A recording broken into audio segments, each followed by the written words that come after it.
Hello friends, welcome to investment innovation. और आप सभी लोगों को विजयदशमी की हार्दिक शुभकामनाएं। और जैसा कि हमने देखा कि ये त्योहार बुराई पर अच्छाई की जीत है, उसी तरीके से मैं कामना करता हूं कि हम लोग भी अपनी बुरी आदतों से निजात पाके अपने पोर्टफोलियो को एक अच्छी तरफ मोड़ दें, जिससे कि हम एक अच्छी रिटर्न फ्यूचर में कमा सके और वेल्दी हो सके और प्रोस्पेरस हो सके। तो ये क्लास पिछली क्लास के कंटिन्यूएशन में ही रहेगी, जिसमें हम लोग मल्टी बैगर किस तरीके से ढूंढे ये हम डिस्कस कर रहे थे। तो आगे आने वाले टाइम में अभी इसी वीडियो में मैं आपको बताऊंगा कि बाकी के पॉइंट्स किस तरीके से रहने चाहिए, जिससे हम एक मल्टी बैगर को स्पॉट कर सकते हैं और मोस्ट प्रोबेबली उसे हम लोग एनालाइज करके आगे खरीद सकते हैं और उसी तरीके से उसमें इन्वेस्ट कर सकते हैं। तो देखिए, मैं वीडियो शुरू करता हूँ, मेरे साथ बने रहिए जी। तो अभी तक हमने देखा, हम लोगों ने ये पॉइंट डिस्कस कर लिए थे लास्ट क्लास में। और अब हम लोग डिस्कस करते हैं आगे की जो हमारी स्ट्रेटेजी है वो किस तरीके से रहेगी। कि हाँ, तो दोस्तों किसी एक मल्टी बैगर स्टॉक में क्या क्या क्वालिटी होनी चाहिए वो हम लोग यहाँ पे डिस्कस करेंगे। पहली बात, उसकी आरओई परसेंटेज में क्या हो कि वो हमें एक अच्छी कैटेगरी का शेयर लगे। तो देखिए, बैंकिंग सेक्टर के अलावा या फिर फाइनेंशियल सेक्टर के अलावा मैं दूसरे सेक्टर्स की बात करता हूँ। आरओई उसमें कम से कम 15 से 20% के आसपास तो हो। 15 से 20% की आरओई वाला शेयर अपने आप में एक अच्छी रिटर्न देने वाला शेयर बन सकता है। जैसे कि हमने कुछ एग्जांपल देखे लास्ट 20 to 25 ईयर्स में, हमने देखा बजाज फाइनेंस, एचडीएफसी बैंक, ये 20% सीएजीआर मशीन बोले जाते हैं। उसी तरीके से आरओसीई, तो यहाँ पे आरओसीई का क्या मतलब है और आरओई में क्या डिफरेंस है, ये आप लोग मेरे को कमेंट सेक्शन में बताइएगा। अगर आप लोगों को डिफरेंस समझना है तो मैं इसके लिए एक अलग से पूरी वीडियो आपको बना दूंगा, जिससे कि आप लोग इसे अंडरस्टैंडिंग पूरी समझ सके। तो यहाँ पे आरओसीई अगर किसी कंपनी की 20 से 25% है तो वो कंपनी बहुत ही अच्छी है, प्रोवाइडेड वो बैंकिंग और फाइनेंशियल सेक्टर से ना हो। डेट डेट की अगर हम बात करें तो डेट किसी भी कंपनी में होना अपने आप में ही एक साइन माना जाता है कि उस कंपनी पे लाइबिलिटी का बर्डन है, और ऑब्वियसली प्रॉफिटेबिलिटी पे कहीं ना कहीं इंटरेस्ट हिट करेगा तो प्रॉफिटेबिलिटी कम होगी। तो जितना कम से कम डेट होगा या डेट फ्री कंपनी होगी तो बहुत ही अच्छी बात है, बट जितना कम से कम डेट होगा वो कंपनी हमारे लिए बहुत अच्छी होगी। अब sale CAGR of last 3 years, अब यहाँ पे मैंने लास्ट 3 ईयर्स ही क्यों लिया, लास्ट 5 ईयर्स क्यों नहीं लिया? तो देखिए दोस्तों, 3 ईयर्स का लेना एक कंपनी के डिसीजन मेकिंग में, और हो सकता है कंपनी ने इस तरीके के अपने कुछ फंडामेंटल्स को सुधारा हो या फिर इस तरीके की स्ट्रेटेजी सुधारी हो जो लास्ट 3 ईयर्स में रिफ्लेक्ट हो जाती है। तो इसलिए 3 ईयर्स एक एवरेज पीरियड होता है किसी भी कंपनी की सेल्स एवरेज देखने के लिए। अगर वो कंपनी अपनी सेल्स कहीं ना कहीं 15% के रेट से बढ़ा पा रही है तो बहुत ही अच्छी बात है। प्रॉफिट सीएजीआर भी सेम परसेंटेज की रेट से अगर बढ़ा पा रही है तो बहुत अच्छी बात है। ये सारी क्वालिटी अगर किसी कंपनी में हो, प्रोवाइडेड ये पिछली जो हमने डिस्कशन करी और ये, तो इस तरीके से सारी क्वालिटीज को मिला के हम लोग किसी भी एक मल्टी बैगर स्टॉक को सिलेक्ट कर सकते हैं, उसमें आने वाले टाइम में ट्रेड कर सकते हैं। अब एक नई चीज मैं आपको बताऊंगा आने वाली स्लाइड में, ये देखिए, शेयर होल्डिंग पैटर्न। अब अगर हम शेयर होल्डिंग पैटर्न की बात करें, प्रमोटर स्टेक उसमें कितना हो, तो देखिए दोस्तों, प्रमोटर स्टेक उसमें मिनिमम 60% से ऊपर होना चाहिए। 60% या उससे ऊपर होना चाहिए, जिससे कि हमें ये अश्योरिटी लग जाए कि प्रमोटर उसमें एक्टिवली इन्वॉल्व है किसी भी कंपनी में। अगर 50% से कम हो जाता है तो कहीं ना कहीं देखिए दूसरे हाथों में कंपनी चली जाती है।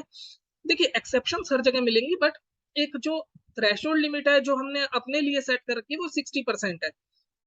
सेकंड चीज, उसमें एफआईआईज और डीआईआईज का स्टेक होना चाहिए।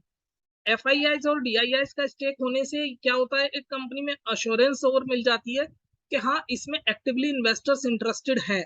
और कितना होना चाहिए, ये देखिए, ये दोनों प्रोमोटर का स्टेक, एफआईआईज का स्टेक, डीआईआईज का स्टेक मिला के अगर 75% से ऊपर हो जाता है तो बहुत ही अच्छी बात है। यानी कि एफआईआई और डीआईआई का स्टेक कम से कम 15% हो जाए तो बहुत अच्छी बात है। अगर प्रमोटर स्टेक 60% है तो प्लेस्ड इक्विटी, यहाँ पे कंपनी के शेयर प्लेस्ड नहीं होने चाहिए। जिससे कि क्या है, देखिए, अगर प्लेस्ड रहता है तो बैंक कभी भी अपने जो लोन का पैसा है वो वापस लेने के लिए कंपनी के शेयर में बिकवाली ला सकता है, जिससे शेयर पे सेलिंग प्रेशर आ जाता है। और उस वजह से शेयर का दाम टूट सकता है। तो ये चीजें नहीं होनी चाहिए। Pledge equity, pledge share holding नहीं होनी चाहिए। एंड में आते हैं सक्सेशन प्लान। सक्सेशन प्लान से मेरा क्या मतलब है, देखिए जहां पे अभी हमने देखा कि मुकेश अंबानी जी वो क्या कर रहे हैं, वो जियो में, रिलायंस रिटेल में और रिलायंस इंडस्ट्रीज में अपने सक्सेसर्स क्रिएट करते जा रहे हैं धीरे धीरे करके, अपने बच्चों को आगे प्रमोट करते जा रहे हैं as a MD, as a CEO. तो देखिए वो धीरे धीरे उनके पास एक कहीं ना कहीं सक्सेशन प्लान्स है कि उनके जाने के बाद, एक्टिवली बिजनेस से हटने के बाद कौन एक्टिव रहेगा, तो वो टाइमली हमारे पास वो प्लान्स होने चाहिए। जैसे अभी अडानी जी के यहाँ पे एसीसी के सीईओ बनाएगा उनके बेटे को, करण अडानी जी को। तो इस तरीके के सक्सेशन प्लान्स हमारे पास होने चाहिए। तो इन सारी खूबियों को मिला के हम किसी भी एक शेयर में मल्टी बैगर क्वालिटी देख सकते हैं। अगर ये सारी खूबियां हैं, समझ लीजिए उस शेयर में को बढ़ने से आगे कोई नहीं रोक सकता। और उसके अगर सारी चीजें अच्छी होंगी और नंबर अच्छे आएंगे तो देखिए वो थोड़ा लेट ही सही लेकिन बढ़ेगा जरूर।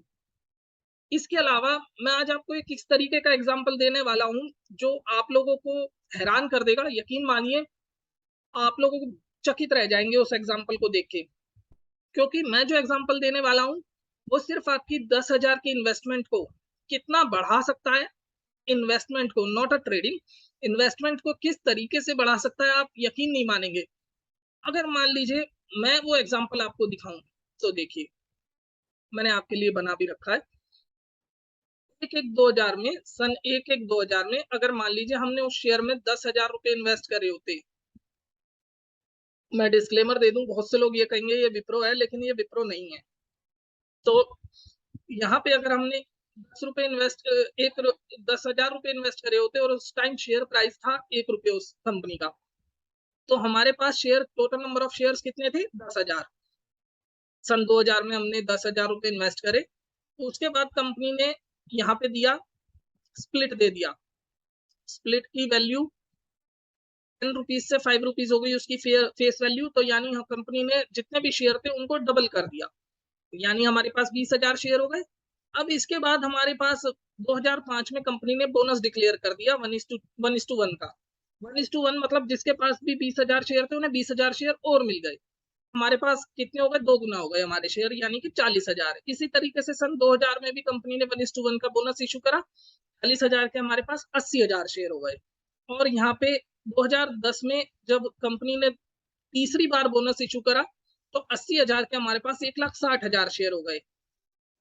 अब हम बात करते हैं 2014 में जब कंपनी ने फर्दर स्प्लिट करा अपना शेयर, तो 5 रुपए की फेस वैल्यू वाला शेयर 1 रुपया कर दिया। और यही वो रीजन है जब मैंने आपको पिछली वीडियो में कहा था कि 5 रुपए किसी भी शेयर की फेस वैल्यू हो, अगर हम इन्वेस्ट कर रहे हैं तो मिनिमम 5 रुपए की हो, सो दैट हमें लॉन्ग टर्म में बहुत बेनिफिट अच्छा लगे। और यहाँ पे देखिए 1,60,000 जो शेयर थे हमारे सीधा 8 लाख हो गए। और यकीन मानिए दोस्तों, जो शेयर 1 रुपए पे सन 2000 में था वो 1,504 रुपए टच करा है अभी उसने 2022 में रिसेंटली। और उस शेयर का नाम मैं आपको बता देता हूँ, उस शेयर का नाम है हैवेल्स। जी हाँ, हैवेल्स ही उस कंपनी का नाम है। तो देखिए आपने जो 10,000 रुपए शुरुआत में लगाए थे 2000 में, वो आज आपके इतने रुपए बन गए हैं। देखिए मैंने कोई इसमें अपने आप से कांटा छाटी नहीं करी है, जो कैलकुलेशन है वो मैं आपको बता रहा हूँ। ये अमाउंट कितनी है, 120 करोड़ 32 लाख। शायद किसी प्रॉपर्टी में इतना रिटर्न नहीं मिल पाए। अगर आपने सही स्टॉक को सही टाइम पे और सही तरीके से चुनने में सक्षम हो पाए हैं, तो आपके 10,000 की वैल्यू 120 करोड़ आज की वैल्यू होती है।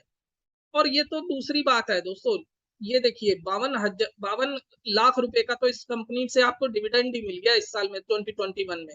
ये 2 डेट हैं जब कंपनी ने अपने डिविडेंड को इशू करा है, 3.5 रुपए और 3 रुपए, टोटल 6.5 रुपए डिविडेंड 2021 में दिया है।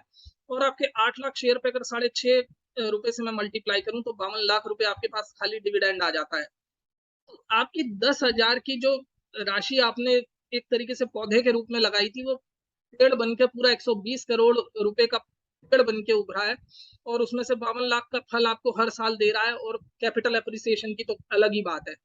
अब कुछ लोग कहेंगे ये पता नहीं कहाँ से डेटा लेके आया है, अपने आप से बना रहा है, तो इसके लिए भी मैंने आपके लिए खोल रखा है। ये देखिए, ये है आपका हैवेल्स का जो डिविडेंड की मैं बात कर रहा हूँ, 3 रुपए और 3.5 रुपए, ये 2021 की बात मैं कर रहा हूँ। और ये हैवेल्स इंडिया की ही बात कर रहा हूँ मैं, 3 रुपए और 3.5 रुपए। दूसरी बात करते हैं बोनस की। तो देखिए दोस्तों, ये हैवेल्स इंडिया का आप देखते हैं मनी कंट्रोल पे आप जाके देख सकते हैं।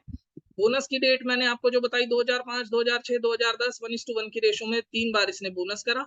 अब शेयर स्प्लिट के बारे में बात कर लेते हैं। देखिए 5:1 में करा इसने 2014 में, और 2003 में करा इसने 10:5। तो ये सारी दोस्तों मैंने सारी डेट्स आपके सामने वहां पे एक समराइज वे में दिखा रखी हैं। 10:5 करा और फिर 5:1। तो ये 8 लाख शेयर जो आपके पास हुए, उनकी वैल्यू आज 120 करोड़ है। ये होती है power of investing, power of compounding, जिसे आप लोग समझिए और लॉन्ग टर्म के लिए इन्वेस्ट करिए। शॉर्ट टर्म में क्या होता है, देखिए आपने एक ट्वीट शायद पढ़ा हो नितिन कामत जी का। नितिन कामत जी जो एक सबसे बड़ी कंपनी जो ट्रेडिंग ऐप है जीरोधा, उसके ओनर है, और उनके पास तो हर तरीके का डेटा है। उनका कहना है कि 99% लोग, मैं आपको दिखा देता हूँ, शायद आपको डायरेक्ट दिखा देता हूँ।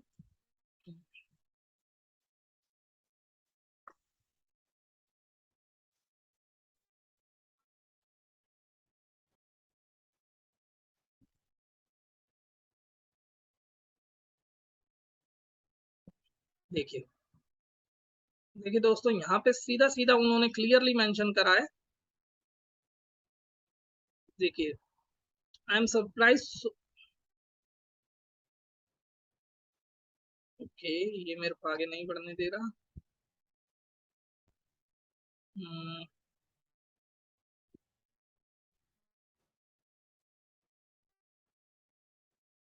तो दोबारा दिखाता हूँ।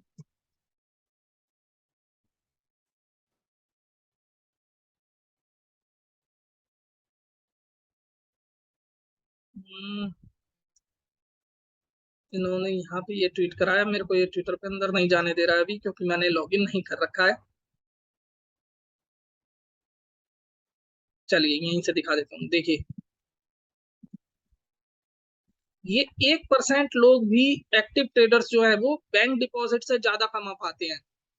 3 साल का टाइम फ्रेम लिया उसने उन्होंने, और यहाँ पे ये कहा है कि मैं सरप्राइज हूँ इस बात से कि एक्टिव ट्रेडर्स जो है 100 में से 1% ही लोग हैं जो बैंक की एफडी को मीट कर पा रहे हैं, उससे ज्यादा कमा पा रहे हैं। 99% लोग बैंक की एफडी का भी नहीं कमा पाते। तो दोस्तों, इससे हमें सीधा सीधा पता लगता है कि इन्वेस्टिंग और ट्रेडिंग में कितना ज्यादा डिफरेंस है। इन्वेस्टिंग करेंगे आप सही वैल्यू पे, सही शेयर में इन्वेस्टिंग करेंगे, तो आप कहीं ना कहीं देखिए रिच बनने से आपको कोई नहीं रोक सकता। और अगर बात आती है कि किस तरीके से हम शेयर छांटे, तो मैंने आपको ये जो सीक्रेट्स बताए हैं किसी भी अच्छे शेयर को छांटने के लिए, एक बार आप लगा के देखिएगा। आप एनालाइज करिए बड़े बड़े लोगों को, बड़े बड़े जितने भी इन्वेस्टर्स हैं।